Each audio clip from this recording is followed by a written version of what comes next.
저는 매주 그 중등부 예배를 드릴 때마다 이런 생각들을 하고는 합니다. 우리 아이들에게 예배는 무엇일까? 이 자리에 왜 앉아 있을까?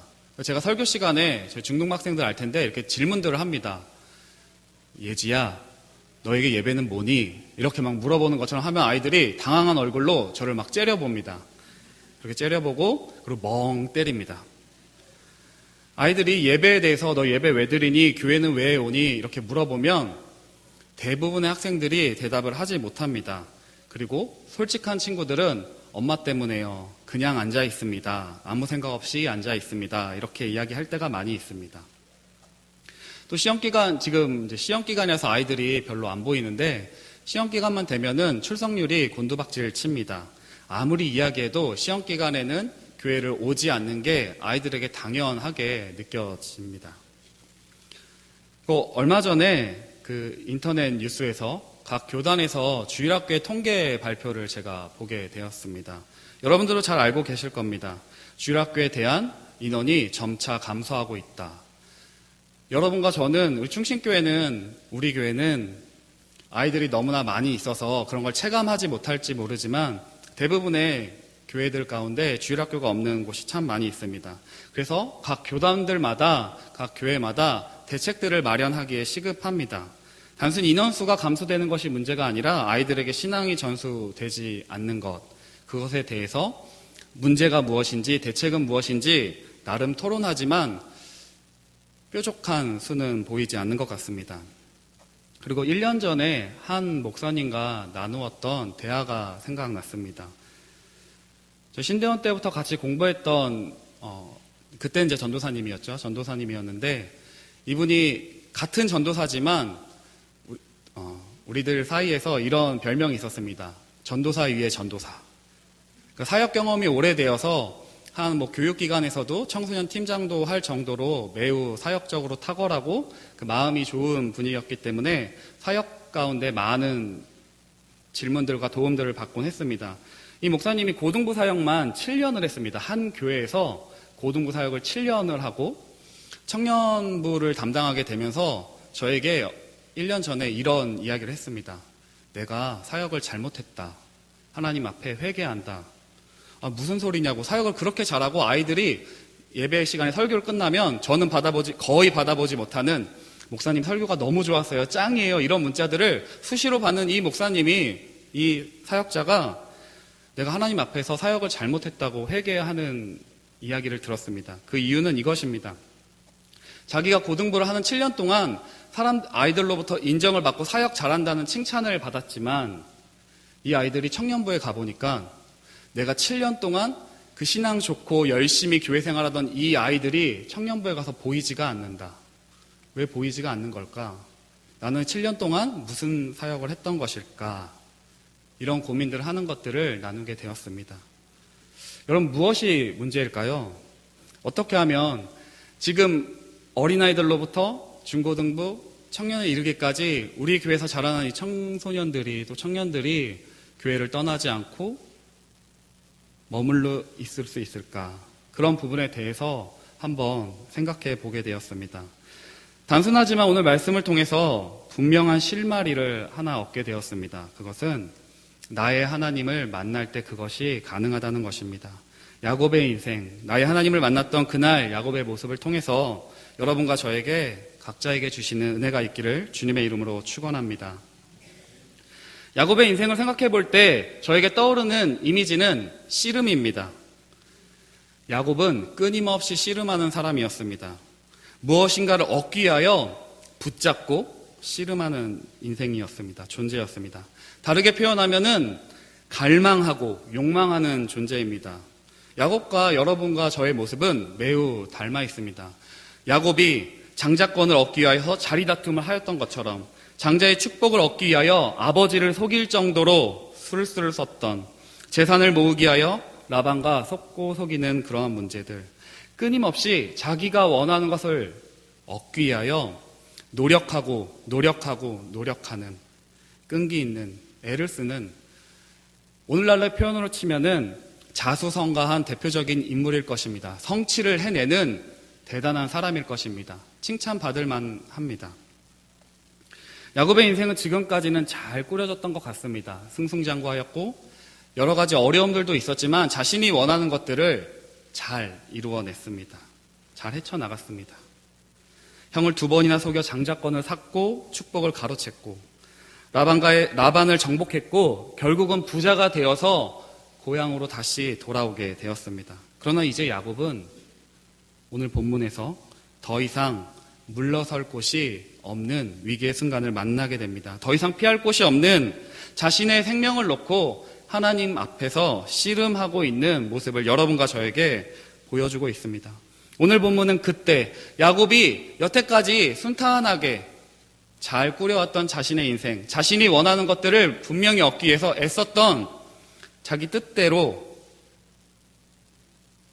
살아왔던 그 인생이 막혀버리는 그 순간 야복강가에서 벌어진 사건입니다.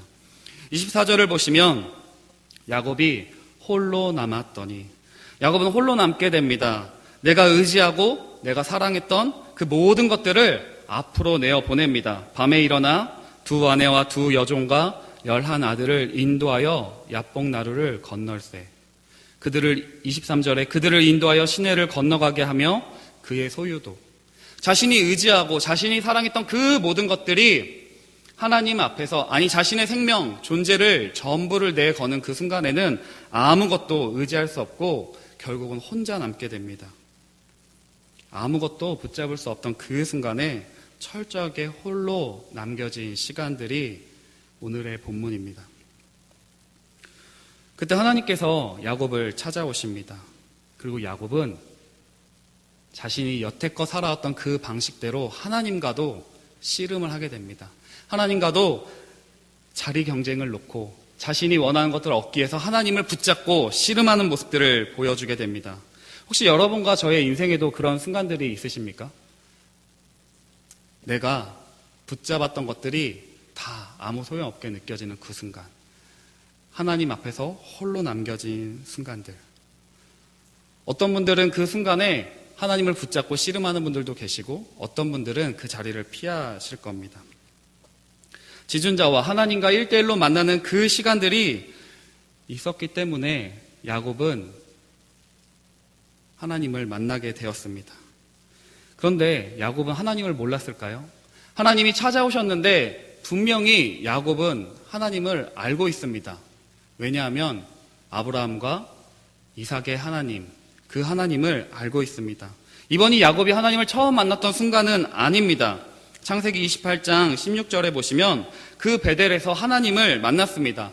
라반을 향해 그 형을 피하여 도주했던 그 순간에 하나님께서 찾아오셔서 하나님을 만났습니다. 그리고 서원합니다. 하나님께서 저와 함께 계시고 제가 가는 이 길에서 저를 지켜주시고 먹을 것과 입을 것을 주시고 제가 안전하게 저희 아버지 집으로 돌아가게 해주시면 주님이 저의 하나님이 되어주실 것이며 제가 기둥으로 세운 이 돌이 하나님의 집이 될 것이며 하나님께서 저에게 주신 모든 것에서 열의 하나를 하나님께 드리겠습니다. 야곱은 하나님을 만났습니다. 이전에 이미 만났습니다.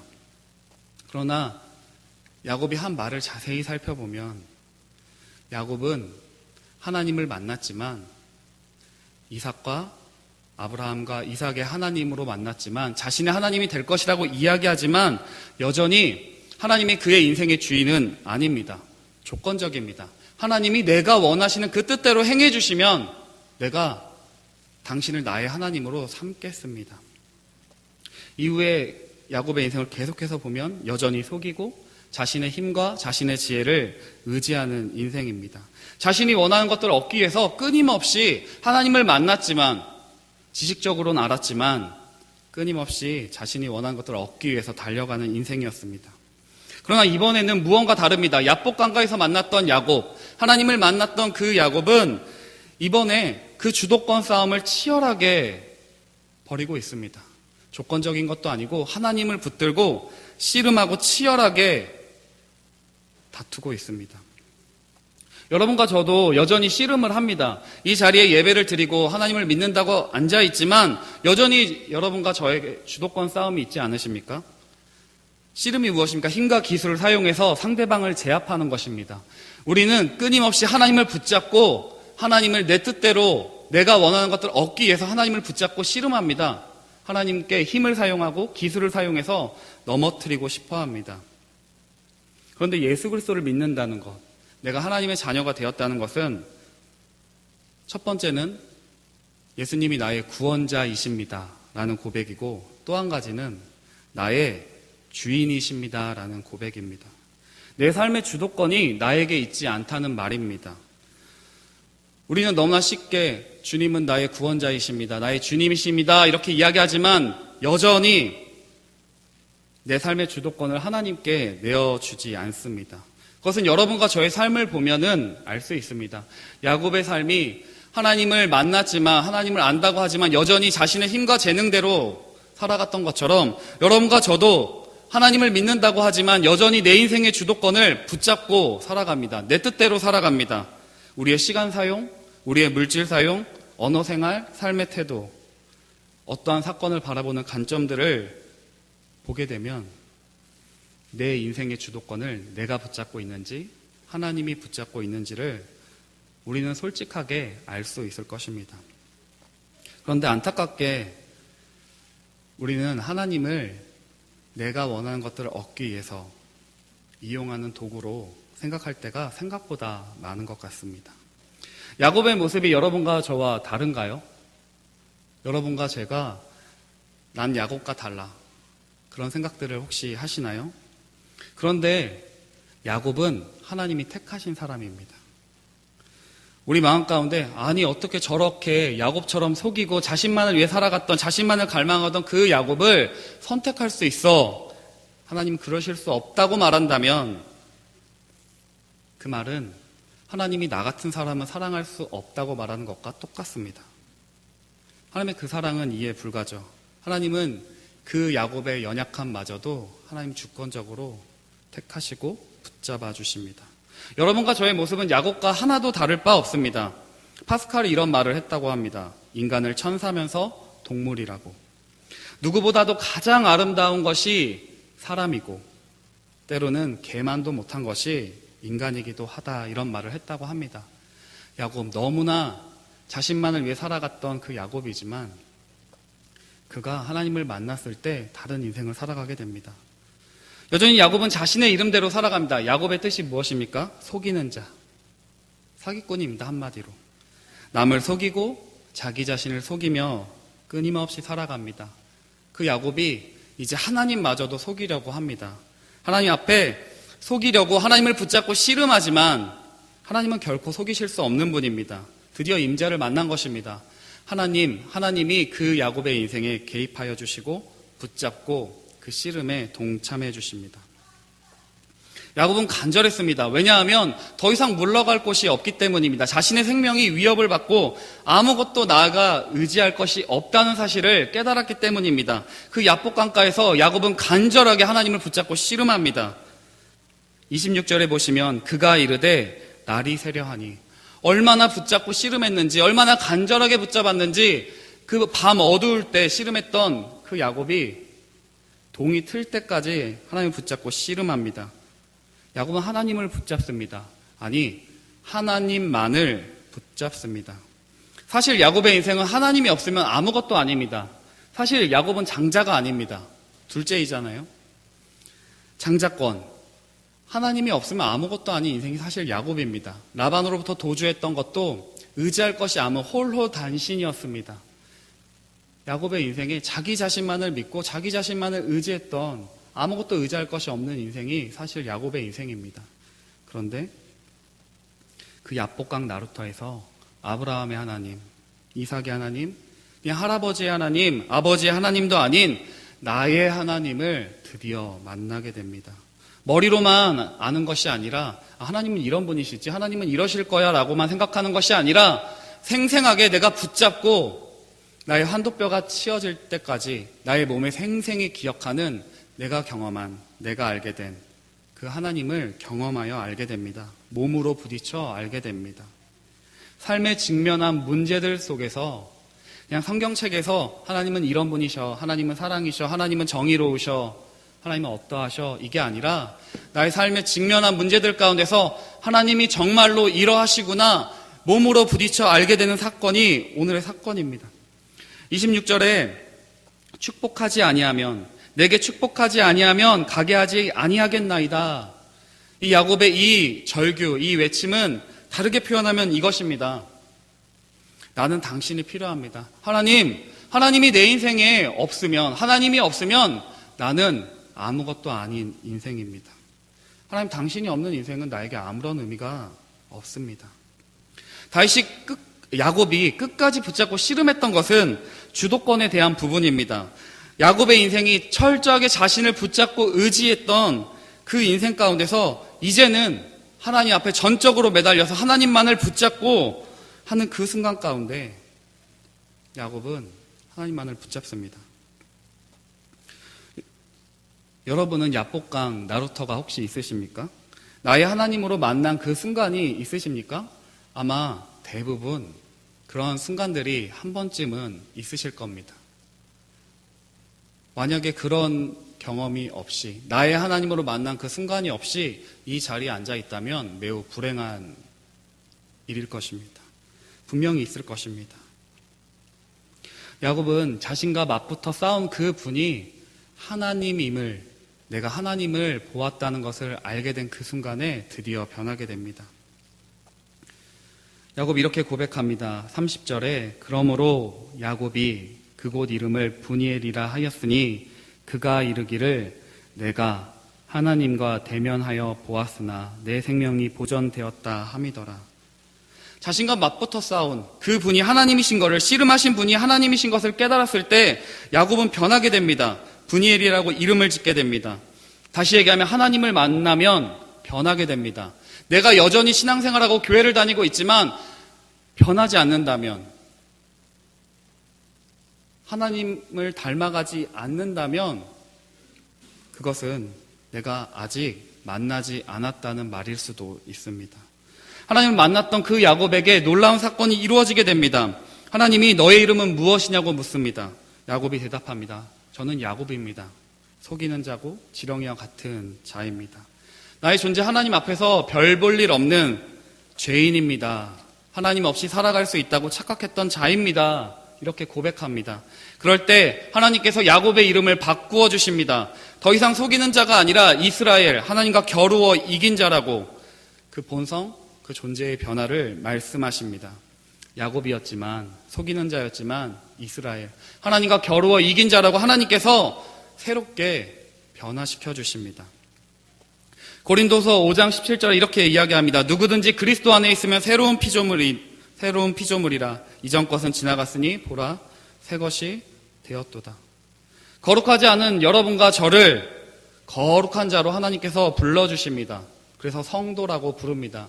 여전히 죄를 지을 때도 있지만 거룩한 자라고 하나님께서 여러분과 저의 존재를 바꿔주셨습니다. 야곱에게 하나님께서 이름을 주셨다는 그 말은 이제 너는 내 것이야. 넌 내 거야. 라는 의미에서 새로운 이름을 주셨습니다. 너는 이제 너의 마음대로, 너 뜻대로 사는 존재가 아니라 나의 다스림을 받는 존재라는 것입니다. 하나님을 믿는다고 하면서, 만났다고 하면서 삶의 통제권을 하나님께 내어드리지 못했다면 아마 나의 하나님을 만났다고 할 수 없을 것입니다. 혹시 여러분은 나의 하나님을 만나셨습니까? 정말로 하나님께 내 삶의 주도권을 내어드리셨습니까? 여전히 야복강 나루터에서 하나님과 독대하기를 두려워하고 계시지는 않으십니까? 하나님께서 그 자리로 내어 모으실 때 나의 상황과 환경과 사람들을 통해서 야복강 나루터, 하나님을 만나야 되는 그 순간에 내모르실 때 여전히 끝까지 버티며 고집부리고 있지는 않으십니까? 야곱의 성품은 쉽게 변하지 않습니다. 아마 여러분과 저의 성품도, 죄인된 성품은 죽을 때까지, 저 천국 갈 때까지 쉽게 변하지는 않을 것입니다. 그러나 하나님께서 야곱을 포기하지 않으셨습니다. 그의 이름 사기꾼입니다. 그런 인생을 살아갑니다. 그렇지만 하나님이 야곱을 만나주시고 그의 이름을 바꾸어 주십니다. 그리고 한 가지 더 생각해 보게 되었습니다. 하나님께서 야곱의 이름을 이스라엘, 하나님과 겨루어 이긴 자라고 바꾸어 주셨습니다. 하나님을 이겼다는 말입니다. 그런데 정말로 하나님께서 야곱을 이길 수 없으셨을까요? 끝까지 하나님을 이기려고 했다면, 지지 않으려고 버티게 된다면 어떻게 될까요? 죽음뿐입니다.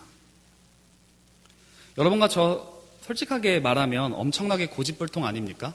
지금 천사의 얼굴들로 이렇게 순한 얼굴들을 하고 있지만 내 삶의 통제권이 조금만 침범되는 것처럼 느껴지면 고집불통입니다. 앞에서는 네, 그렇게 하겠습니다. 네, 그렇게 하시죠. 이렇게 하지만 결코 움직이지 않는 고집불통 같습니다. 이사야의 말씀처럼 우리는 다 양 같아서 각기 제 길로 행하는, 겉으로는 순종한 것처럼 보이지만 여전히 내 마음과 내 뜻대로만 살아가는 존재일지 모릅니다. 하나님께서 그런 야곱의 엉덩이뼈를 치십니다. 야곱은 하나님과 씨름하다가 그 엉덩이뼈, 그 환도뼈가 다치게 되는 사건을 경험하게 됩니다. 그 환도뼈가 무엇입니까? 엉덩이뼈, 그 사람의 중심, 힘의 균형을 유지하는 그곳, 내 마음의 중심, 내가 의지하는 그 무엇인가를 하나님께서 치실 때가 있습니다. 그래서 야곱은 절름발이가 됩니다. 그런 야곱의 인생이 불행할까요? 절름발이, 불구가 돼서 평생을 살아간다면 슬픈 인생일까요? 어떻게 보면 그럴지도 모릅니다. 그렇지만 야곱은 영적으로는 자유하게 되었습니다. 그때부터 삶의 주도권을 내려놓고 참 자유를 얻게 됩니다. 더 이상 자신이 원하는 것들을 갈망하며 씨름하는 존재가 아니라 하나님의 은혜를 받아 누리게 되는 자가 됩니다. 성도님들에게도 야곱과 같이 하나님과 씨름했던 문제가 있을 것입니다. 상처 없이, 고난 없이 계신 분은 아무도 없으실 것입니다. 분명히 그러한 사건들 가운데서 분명히 하나님을 만나게 되셨을 것 같습니다. 하나님 안 믿을 것 같은 어떠한 사람도 하나님께서 그 환도뼈 같은 부분을 탁 치실 때 하나님의 은혜로 하나님을 만나게 됩니다. 하나님께서 여러분과 저에게 그런 사건들을 통해서 씨름하여 주십니다. 그 전능하신 하나님이 그냥 한번 치면은 죽을 수도 있는 그 야곱을 죽이시지 않고 야곱이 붙잡고 씨름하는 그것들을 견뎌내 주십니다. 아니, 흙탕물에서 뒹굴어 주십니다. 그 하늘에 전능하신 영광스러운 그 하나님이 이 땅으로 내려오셔서 그 야곱과 함께 씨름하고 흙탕물에서 뒹굴어 주십니다. 일일이 상대해 주십니다. 그래서 야곱의 이름은 변화되었습니다. 야곱에서 이스라엘로. 그 야곱의 절뚝거림은 자신이 하나님 앞에서 아무것도 아님을 깨달은 그 기억하는 흔적입니다. 여러분과 제가 성경 많이 보고 기도하는 거 참 좋은 것 같습니다. 그런데 신앙, 그 삶의 주도권을 하나님 앞에 내어드리지 않는다면 아무리 성경을 많이 봐도 아무리 기도를 많이 해도 그 모든 것은 종교 행위일 뿐인 것 같습니다. 겉으로 하나님을 섬기는 것 같지만 결국은 자기 자신을 위해서 하나님을 이용하는 것밖에는 안 되는 것 같습니다. 여러분과 제가 하나님을 나의 하나님으로 만나는 것은 그 누구도 대신해 줄 수가 없는 일입니다. 야곱의 인생을 살펴보면 리브가의 편애가 그렇게 심했습니다. 오늘날로 치면은 엄마의 치맛바람이 엄청났던 사람이 야곱입니다. 리브가가, 그 엄마가 야곱을 위해서 자신에게 저주를 다 돌리라고 할 정도로 자식을 끔찍히 사랑했고 축복받기를 갈망했지만 결국 그의 가정은 그걸로 인해서 불행해졌습니다. 자식을 위하여 헌신했지만 리브가 이삭의 가정이 파탄나버리고 말았습니다. 이삭과 리브가의 그 사랑도 그들을 지켜주지 못했습니다. 야곱을 지켜주지 못했습니다. 그러나 하나님은 야곱의 인생을 포기하지 않으시고 찾아가십니다. 야곱의 인생을 돌보아 주십니다. 그리고 야복강 나루터에서 더 이상 남의 하나님이 아니라 내 엄마 아빠의 하나님이 아니라 나의 하나님으로 만나 주십니다. 리브가가 간절히 원했던 축복도, 리브가의 노력도 야곱에게 그 형통함, 하나님의 축복을 가져다 주지 못했습니다. 하나님의 축복은 하나님을 나의 하나님으로 만나게 될 때, 나의 삶의 주도권을 하나님께 내어드릴 때만 만날 수 있는 것입니다. 아까 서두에서 제가 무엇이 문제일까요? 어떻게 해야 될까요? 그런 질문들을 던졌습니다. 말씀 준비하면서 저희 아이들이 생각났습니다. 중등부 또 이제 고등부 올라가고 얘네들이 분명히 또 이제 청년부에 올라가게 될 것 같습니다. 그때까지 교회에 남아 있을까 하는 생각이 듭니다. 남아 있겠죠? 그런데 여러분들과 제가 자녀들을 위해서 열심히 기도하실 것입니다. 형통하고 좋은 사람 만나고 좋은 직장 들어가고 좋은 대학에 들어갈 거라고 끊임없이 기도할 것입니다. 그렇게 기도하지 않는 부모는 아무도 없을 것입니다. 난 자녀 다 키웠는데요. 손자, 손녀를 위해서 아마 그렇게 기도하실 것입니다. 그런데 우리가 정말로 기도해야 될 것은 이 아이들의 인생에 고난과 불행이 없는 것이 아니라 고난과 불행 가운데서도 나의 하나님으로 만나게 되게 해달라고. 하나님, 나의 하나님으로 만나지 않는다면 아이들을 위해서 아이들에게 수많은 재산과 좋은 유전자를 물려준다 할지라도 하나님 다시 오시면 아무 의미 없는 걸 여러분과 저는 분명히 알고 계십니다. 알고 있는데 결단하지 못합니다. 저는 중등부 사역하면서 아이들이 요즘 시대 아이들이 문제가 있는 걸까? 우리 때는 그래도 막 말씀 보고 예배 드리는 거 너무나 좋아했는데 우리 아이들한테 문제가 있는 걸까? 고민했습니다. 그런데 시간이 지나면 지날수록 아이들에겐 문제가 없습니다. 너무 착합니다. 오히려 순합니다. 그런데 저를 포함한 어른들이 문제인 것 같습니다. 내 삶의 주도권을 하나님 앞에 내어드린 적 없이 종교적인 모습으로만 살아가고 있고 나의 하나님으로 만나지 않은 그 경험 가운데 말로는 너 하나님 만나야 돼, 예수님 믿으라고 하지만 실제로는 그 통제권이 다른 곳에 가 있는 수많은 어른들의 모습들을 보면서 우리 아이들은 자기 자유가 생긴 청년들이 되면 교회를 떠날지도 모릅니다. 그런데 소망하는 것은 우리 교회에 있는 모든 아이들이, 모든 청년들이 야곱처럼 나의 하나님으로 만나서, 나의 하나님을 만나서 어떤 상황과 어떤 어려움들 가운데서도, 세상 가운데서도 그 신앙을 잃어버리지 않고 끝까지 그 믿음 잃지 않고 믿음의 유산들을 이어가는 그런 청년들이 되도록, 그런 학생들이 되도록 여러분들과 제가 함께 기도해야 될 것입니다. 하나님께서 여러분과 저를 찾아오십니다. 주님의 자녀로 삼아주셨고 여러분들의 자녀들, 손자, 손녀들 그런 경험들을 하게 되기를 원하십니다. 나의 하나님을 만나게 되는 그런 축복이 있게 되기를 주님의 이름으로 축원합니다. 우리 찬양 540장 함께 찬양하고 같이 한번 기도